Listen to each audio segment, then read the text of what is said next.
Genesis chapter 29. Jacob got to his feet and set out for the land of the Easterners. He saw a well in the field in front of him, near which 3 flocks of sheep were lying down. That well was their source for water, because the flocks drank from that well. A huge stone covered the well's opening. When all of the flocks were gathered there, the shepherds would roll the stone from the well's opening, water the sheep, and return the stone to its place at the well's opening. Jacob said to them, "Where are you from, my brothers?" They said, "We're from Haran." Then he said to them, "Do you know Laban, Nahor's grandson?" They said, "We know him." He said to them, "Is he well?" They said, "He's fine. In fact, this is his daughter Rachel now, coming with the flock." He said to them, "It's now only the middle of the day. It's not time yet to gather the animals, water the flock, and then go, put them out to pasture." They said to him, "We can't until all the herds are gathered, and then we roll the stone away from the well's opening and water the flock." While he was still talking to them, Rachel came with her father's flock, since she was its shepherd. When Jacob saw Rachel, the daughter of Laban, his uncle, and the flock of Laban, Jacob came up, rolled the stone from the well's opening, and watered the flock of his uncle Laban. Jacob kissed Rachel and wept aloud. Jacob told Rachel that he was related to her father and that he was Rebekah's son. She then ran to tell her father. When Laban heard about Jacob, his sister's son, he ran to meet him. Laban embraced him, kissed him, and invited him into his house, where Jacob recounted to Laban everything that had happened.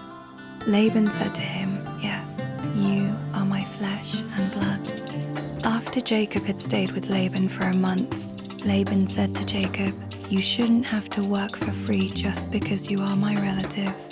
Tell me what you would like to be paid." Now Laban had 2 daughters. The older was named Leah, and the younger Rachel. Leah had delicate eyes, but Rachel had a beautiful figure and was good-looking.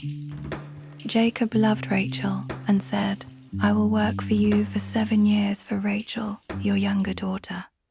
Laban said, "I'd rather give her to you than to another man. Stay with me." Jacob worked for Rachel for 7 years, but it seemed like a few days because he loved her. Jacob said to Laban, "The time has come. Give me my wife so that I may sleep with her." So Laban invited all the people of that place and prepared a banquet. However, in the evening, he took his daughter Leah and brought her to Jacob, and he slept with her. Laban had given his servant Zilpah to his daughter Leah as her servant. In the morning, there she was, Leah. Jacob said to Laban, "What have you done to me? Didn't I work for you to have Rachel? Why did you betray me?" Laban said, "Where we live, we don't give the younger woman before the oldest. Complete the celebratory week with this woman. Then I will give you this other woman too for your work, if you work for me 7 more years." So that is what Jacob did. He completed the celebratory week with this woman, and then Laban gave him his daughter Rachel as his wife. Laban had given his servant Bilhah to his daughter Rachel as her servant. Jacob slept with Rachel, and he loved Rachel more than Leah. He worked for Laban 7 more years. When the Lord saw that Leah was unloved, he opened her womb, but Rachel was unable to have children. Leah became pregnant and gave birth to a son. She named him Reuben, because she said, "The Lord saw my harsh treatment, and now my husband will love me." She became pregnant again and gave birth to a son. She said, "The Lord heard that I was unloved, so he gave me this son too," and she named him Simeon. She became pregnant again and gave birth to a son. She said, "Now, this time my husband will embrace me, since I have given birth to 3 sons for him." So she named him Levi. she became pregnant again and gave birth to a son. She said, "This time I will praise the Lord."